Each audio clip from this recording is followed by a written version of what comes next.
المشاهدين الكرام، السلام عليكم ورحمة الله تعالى وبركاته. أشرت الأخبار من الفضائية الإريترية وفيها: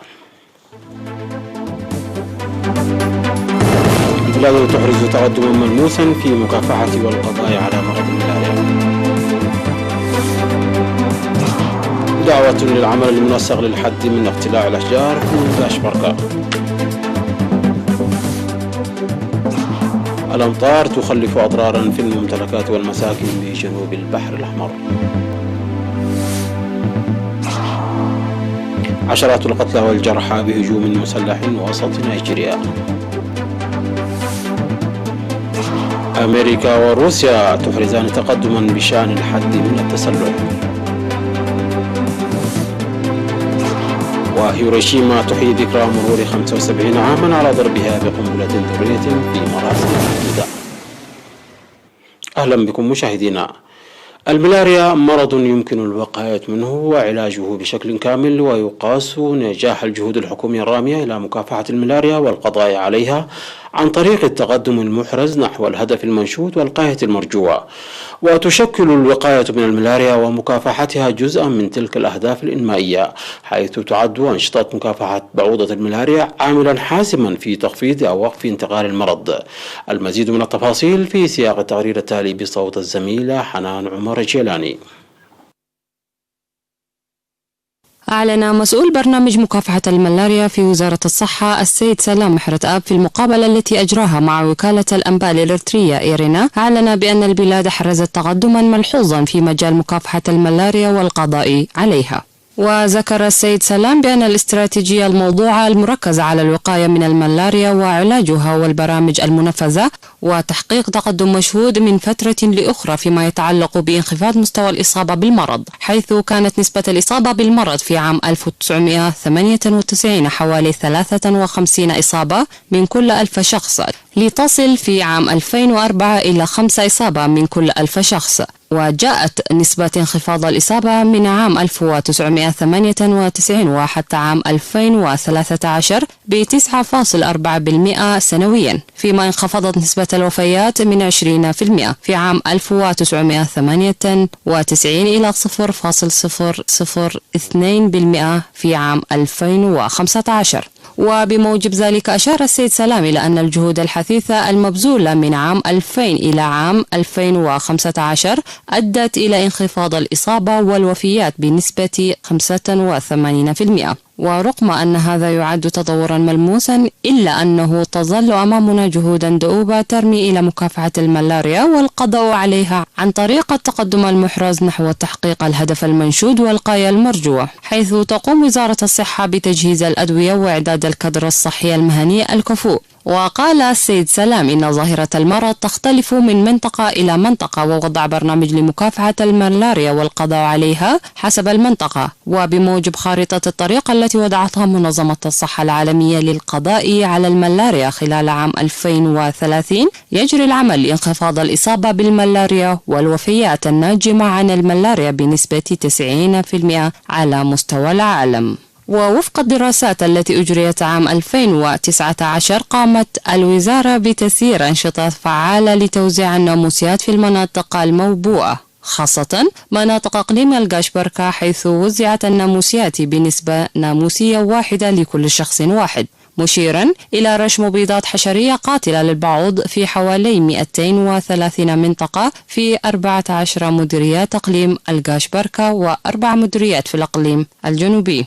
وأوضح مسؤول برنامج مكافحة الملاريا في وزارة الصحة السيد سلام محرت آب إعداد خطة جديدة تنفذ ما بين عام 2021 و2026، ورسم خارطة تنفذ حسب المناطق والمراحل للقضاء على الملاريا، مناشدا المواطنين القيام بأعمال فعالة لنظافة منازلهم ومناطقهم ودفن البرك والمستنقعات وأماكن توالد البعوض والاستخدام الجيد للناموسيات الموزعة. دعا فرع سلطة الغابات والحياة البرية في إقليم الكاشبركا كافة المؤسسات الحكومية للعمل المنسق من أجل تعزيز الوعي للحد من اقتلاع الأشجار في الإقليم. وقال مسؤول الفرع السيد تخص كفل مريم لوكالة الأنباء الإريترية إيرنا أنه يمنع بتاتا قطع الأشجار والحطب دون موافقة الجهات المعنية، لكن عملية الاقتلاع مستمرة نتيجة لأسباب الأنشطة الزراعية والرعوية والتوسع في المباني السكنية وغيرها من الأسباب، كما أن القرارات المتخذة للحد من أعمال الاقتلاع لم تحقق الغاية المرجوة حتى الآن. كما أوضح السيد تخستي بأن الأشخاص المسموح لهم بيع الحطب للطاقة يقومون بقطع الأشجار بهدف بيعها لاحقا، مما أدى ذلك إلى اقتلاع الأشجار الأصيلة وانقراضها، لذلك يتطلب العمل المنسق للحد من هذه المخالفات. وقال أن اقتلاع الأشجار يتسبب في انقراض الحيوانات البرية إضافة إلى عملية التصحر وانجراف التربة، مناشدا المجتمع المدني للتعقل وتعزيز الوعي والنشاط في مراقبة الأشخاص غير المسؤولين الذين يساهمون في اقتلاع الأشجار. في الختام شدد السيد تخستي على تطوير أنشطة قرص الأشجار إلى جانب الأنشطة الجارية لمكافحة اقتلاع الأشجار. أفاد مراسل وكالة الأنباء الإريترية إيرنا بأن الأمطار الغزيرة التي هطلت بغزارة في إقليم جنوب البحر الأحمر خلفت أضرارا في الممتلكات والمساكن والمواشي.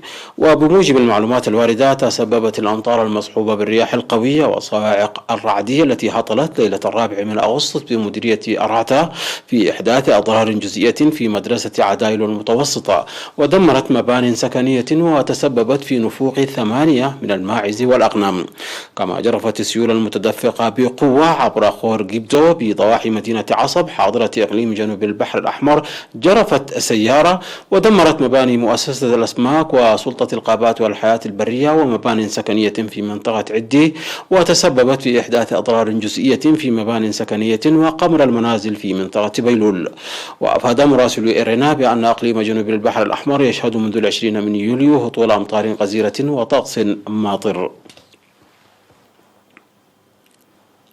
في إطار الجهود الحثيثة الرامية إلى ضمان النظافة البيئية والحد من الأمراض المعدية على المستوى الأهلي والمناطق، نفذت 7 مناطق في مديرية صنعاء برامج النظافة الأهلية. أوضح السيد منو برهان كداني مسؤول الصحة العامة في المديرية أن التقدم المحرز هو نتاج لثقافة الوعي الراسخة لدى المواطنين، ويسعى فرع الصحة في المديرية جاهدا ويعمل بقوة لتأمين استمراريتها. يذكر بأن البرنامج الأهلي الذي أدخل عام 2009 نفذ حتى الآن في 81 منطقة من مناطق المديرية 118، كما تم إنشاء لجان تعمل لإدخال البرنامج على 37 منطقة أخرى. من جهته ناشد مسؤول الخدمات الصحية في المديرية سيد تكيه كحساي مدراء الضواحي والجهات المعنية لتعزيز إسهاماتهم لتفعيل التوعية الجارية. وقال مدير مديرية صنعاء السيد إدريس علي شكر أن النظافة تعتبر رمزا للتحضر، موضحا استمرارية الجهود لتنفيذ البرنامج بفعالية. وتوضح المعلومات الواردة من مكتب الصحة العامة في مديرية صنعاء بأن 69% من أصل 118 منطقة في المديرية نفذت بقوة برامج النظافة الأهلية، و3% توجد في عملية التنفيذ، و28% شرعت في البدء. قدمت مساعدات لضحايا الإعاقة الذهنية والجسدية والأسر المحتاجة في مديريتي أفعبت وطرونا. ووفقا لذلك قدمت الجمعية الوطنية للإعاقة الذهنية والجسدية في مدينة أفعبت دعما عينيا تمثل في 12 كنتال ذرة و3 كنتال سكر ومواد النظافة ل23 من ضحايا الإعاقة الذهنية والجسدية. في غضون ذلك قدم المواطنون في طرونا 35 كنتال للجهات المحتاجة، وسكان منطقة دقي ليفاي 8 كنتال ذرة لذات القرض. مشاهدينا نشرتنا تتواصل من الفضائية الإريترية، ولكن بعد فاصل قصير فابقوا معنا.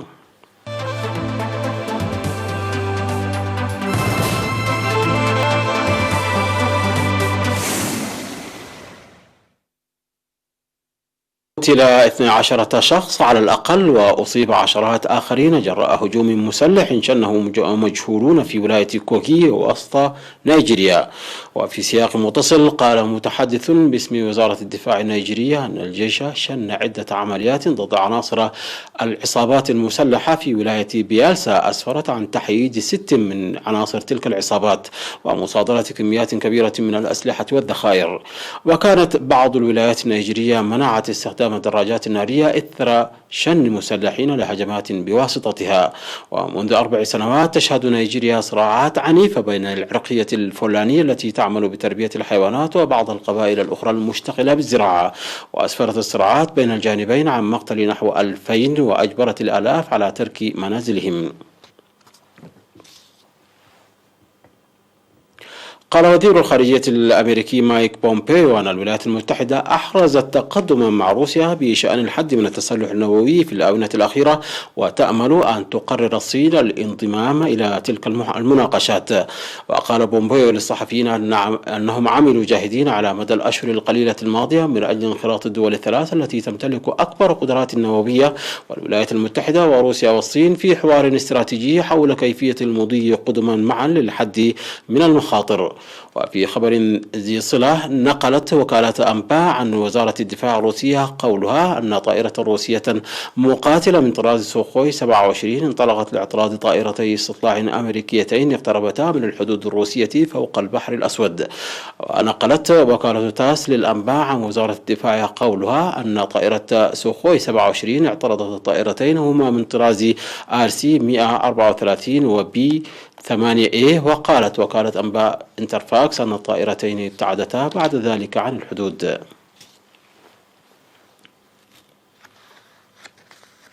قرعت الأجراس في هيروشيما في الذكرى 75 لأول قصف بقنبلة ذرية في العالم، وذلك في مراسم جرى تقليصها بسبب جائحة فيروس كورونا المستجد. وحث رئيس البلدية الدول على رفض القومية الأنانية والاتحاد لمحاربة كل التهديدات. وبينما يتجمع الآلاف عادة في منتزه السلام في وسط هيروشيما، فقد جرى تقييد الدخول إلى المنتزه بشدة، ولم يتمكن من حضور المراسم التذكارية سوى الناجين وذويهم. وقالت المدينة أنه نظرا لأهمية الذكرى 75 للقصف الذي أودى بحياة 140 ألف شخص قبل نهاية عام 1945، فقد قررت إجراء المراسم بالرغم من انتشار فيروس كورونا، لكن مع تطبيق إجراءات احترازية صارمة. وحضر رئيس الوزراء شينزو آبي المراسم كالمعتاد، لكن عدد الزوار الأجانب كان منخفضا، وجرى تقليص الحضور العام إلى أقل من 10% من المعتاد.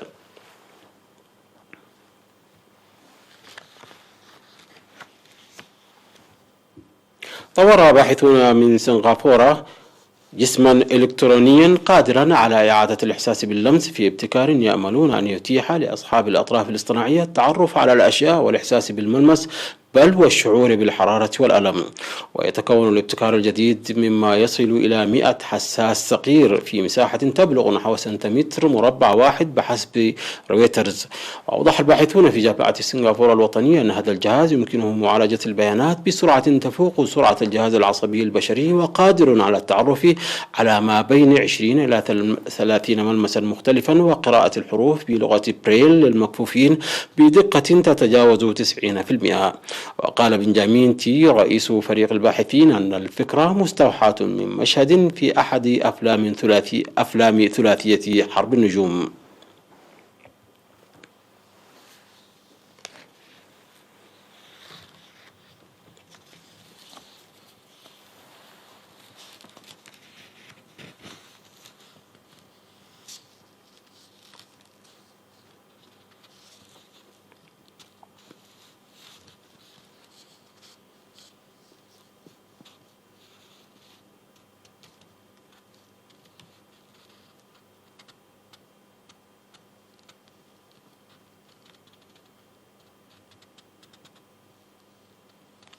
مشاهدينا، انتهت النشرة. شكرا على حسن المتابعة، تحية لكم أينما كنتم، إلى اللقاء.